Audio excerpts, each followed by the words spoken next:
One of the biggest things I struggle with is staying on schedule because I like to do a lot of active engagement and I also like to cover topics in depth.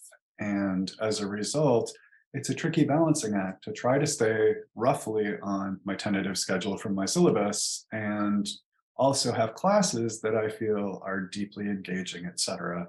And I'd argue to this date, I still probably don't have the mix correct. And I just think that that's something that, many of you are going to probably encounter as well, because when you try to do these things like incorporate active learning, obviously it takes a little bit more time, and then you have to finesse the way you cover other content. And, I'm trying to be a little bit better about that, but I do find in general, in most of my courses, I cover a bit less than what I had hoped to cover.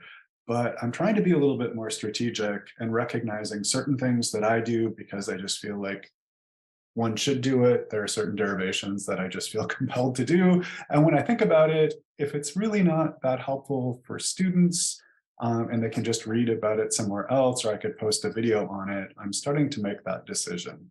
And it's tricky.